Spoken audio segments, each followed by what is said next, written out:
ये कहती हूँ कि मैं अब अस्वस्थ हूँ तो इलाज लूंगी और स्वतंत्र हूँ, इसलिए कम से कम कहीं भी अच्छा इलाज लेने के लिए मैं स्वतंत्र हो गई हूँ और अब मैं आगे इलाज लूंगी। मैडम, ये भगवा आतंकवाद, मैं मैडम नहीं हूँ, मैं साध्वी। साध्वी जी, दिग्विजय सिंह जी ने कहा था कि भगवा आतंकवाद कोर्ट में पी चिदम्बरम ने कहा था।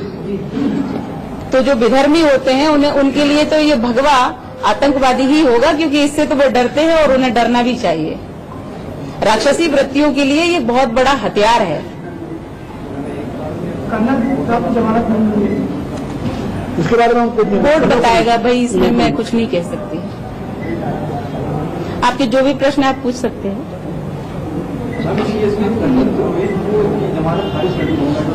आप मुझसे बात, निवेदन है कि किसी और के बारे में आप मुझसे मेरी बात करिए। कोर्ट क्या करता है ये मैं नहीं कह सकती। आपको लगता नहीं कि बहुत लंबा समय लग गया आपको? 9 वर्ष का अन्याय, बहुत लंबा, बहुत लंबा। क्या सरकार को बदलने के कारण आपको क्लीन चिट मिल गई है या फिर एनआईए ने जो आपको क्लीन चिट उससे मिली है या फिर आपको लगता है कांग्रेस ने? ये तो निश्चित था कि कांग्रेस का षड्यंत्र था, और ये भी निश्चित है कि वर्तमान में कोई ऐसी सरकार है जो षड्यंत्र तो नहीं करेगी, परंतु ऐसी सरकार अवश्य है जो न्याय के लिए प्रयास करती है। और मेरा तो केस ही पेंडिंग था कोर्ट में, इसलिए कोर्ट ने जो कुछ भी किया मुझे स्वीकार है। मतलब एनआईए जो है, एनआईए सरकार के अधीन काम करती है। मतलब अगर कांग्रेस की सरकार थी तो आपने न्याय किया, मोदी की सरकार आई तो आप लोग एनआईए तो वही है। कांग्रेस ने अगर इस प्रकार का आप मानते हैं तो मुझे नहीं लगता कि ये लोग इस प्रकार के होते। कैसे होते ये मुझे नहीं पता। मुझे इतना पता है कि कोई भी एजेंसी सीधी तो नहीं होती है।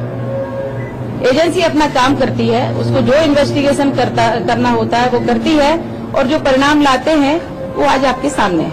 एक मिनट दीदी की अनुमति से, आप जो एनआईए के ऊपर आरोप लगा रहे हैं और सरकार के ऊपर कि सरकार ने कुछ किया तो ऐसा कुछ नहीं है। 15 अप्रैल 2015 को सुप्रीम कोर्ट ने बोला मकोका नहीं लगेगा, और किसी सरकार ने नहीं बोला।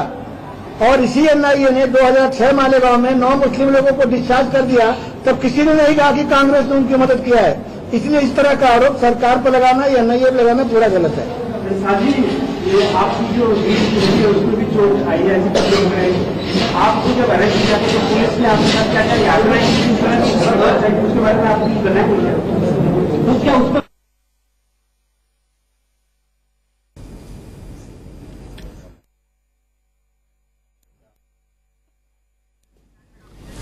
तो 25 अप्रैल को बॉम्बे हाई कोर्ट से जमानत मिली थी साध्वी प्रज्ञा ठाकुर को, जो कि मालेगांव ब्लास्ट मामले में आरोपी है। जमानत के बाद अब वो लाइव है, प्रेस कॉन्फ्रेंस कर रही है रिहा होने के बाद, और उनका आरोप है कि उन्हें साजिश के तहत फंसाया गया, और आरोप है कि साजिश करने वाला कोई और नहीं कांग्रेस है। गैर कानूनी तरीके से लेकर के गई सूरत से मुंबई,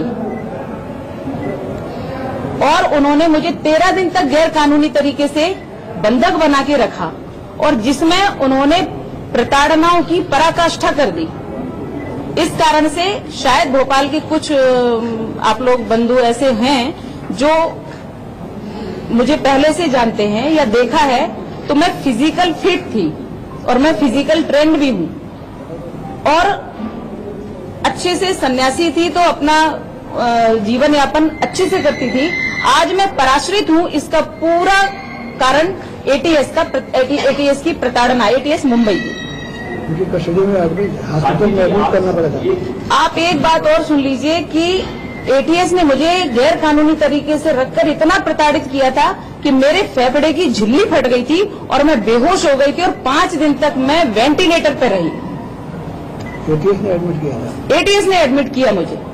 किस तरह की बताना बोला? फिजिकल और मेंटली दोनों तरह से उन्होंने मानसिक तौर पे और शारीरिक तौर पे तोड़ दिया बिल्कुल। लेकिन मैं सन्यासी हूं, इसलिए आत्मिक तौर पे मैं कभी नहीं टूटी, क्योंकि आज भी अगर मैं आपके समक्ष हूं तो शारीरिक रूप से जरूर टूटी फूटी हूं, लेकिन आत्मिक तौर पे जहां मेरा ईश्वर, मेरा ठाकुर विराजमान रहता है, उसको कहीं कोई आंच नहीं आने देते। भारत माता की मैं सिर्फ अपने आत्मबल से आज आपके समक्ष हूं, वरना कांग्रेसी षड्यंत्र ने, कांग्रेसियों ने पूरा प्रयास कर लिया था मुझे खत्म करने का। कांग्रेसी षड्यंत्र ने, कांग्रेसियों ने पूरा प्रयास कर लिया था मुझे खत्म करने का। खत्म करने का आप क्या कह रहे हो? क्या मारपीट की थी और मारपीट की थी किसने किसी स्पेसिफिक बताएंगे? मैंने उसमें कोर्ट में बोला है, हेमंत करकरे से लेके कुछ नाम भी दिए थे। एक खानविलकर है, परमवीर सिंह है जो आज शायद मुंबई का कमिश्नर है थाने का, और ऐसे कुछ और नाम थे जो मुझे अभी ध्यान में नहीं है। लेकिन उन्होंने टोटल पुरुषों ने, किसी भी महिला ने नहीं, सिर्फ पुरुषों ने मुझे इतना प्रताड़ित किया है कि शायद स्वतंत्रता नहीं, स्वतंत्र भारत में नहीं, स्वतंत्रता के पहले परतंत्र भारत में भी किसी स्त्री को इतना प्रताड़ित नहीं किया गया होगा, स्त्री शरीर को। देखिए, आज तो ये स्थिति है कि मैं स्वयं अस्वस्थ हूं। अब आज मैं उन लोगों को क्षमा करती हूं जिन लोगों ने गलती से कोई अपराध कर दिया था, लेकिन मैं अपराधियों को कभी क्षमा नहीं करूंगी। जैसे भी होगा मैं कानूनी तौर पे उनको अवश्य सजा दिलवाऊंगी। एक सवाल ये होता है कि आखिर कांग्रेस ने राजनीति केवल आपको ही टारगेट क्यों किया था? इसके पीछे कोई कारण लगता है? भगवा आतंकवाद की पूरी स्क्रिप्ट देख लीजिए आप। उन्होंने भगवा आतंकवाद हमें लेकर के सिद्ध करना चाहा, हमें इतना भयानक आतंकवादी सिद्ध करना चाहा, तो उसकी पूरी एक कहानी इन्होंने बना के प्रस्तुत की थी कांग्रेस सरकार ने। मोटरसाइकिल की जो कहानी जैसा कि दलील भी दी गई, बात भी की गई है, तो आपको क्या लगता है इसमें सच्चाई क्या थी? सच्चाई ये थी कि मोटरसाइकिल मैं 4 वर्षों पहले बेच चुकी थी, मेरे कब्जे में नहीं। वो ऑलरेडी न्यायालय के अधीन में है और वो विषय चल रहा है, मैटर सब जुडिस है और उस विषय को आप दूसरा कोई प्रश्न तो वो पूछिए। अच्छा, अजमेर के इसमें 2 लोगों को सजा भी हुई, आपने कहा आतंकवाद नहीं होता, बट 2 लोगों को सजा नहीं हुई।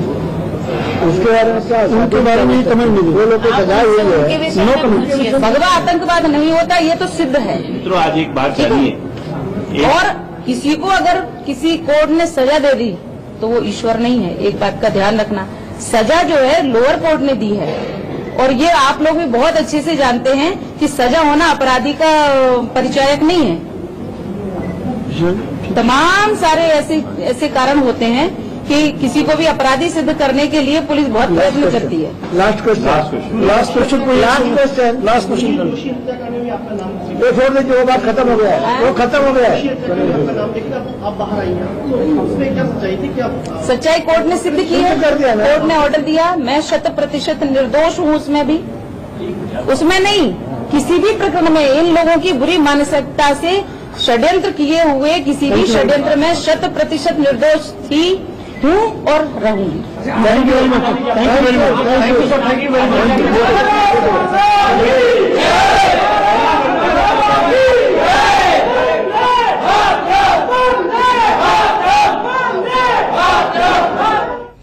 तो ये साथी प्रज्ञा ठाकुर थी जो कि जमानत मिलने के बाद अब रिहा हुई हैं, और रिहाई के बाद उन्होंने मीडिया से बात की है, और उनका आरोप सीधे तौर पर है कि मेरे ऊपर जो भी आरोप हैं वो एक साजिश के तहत लगाए गए, और साजिश करने वाली कोई और नहीं, कांग्रेस है। उन्होंने सीधा आरोप कांग्रेस के ऊपर लगाया है। आपको बता दें कि 2008 में महाराष्ट्र के मालेगांव में धमाके हुए थे जिसमें 7 लोगों की जान चली गई थी।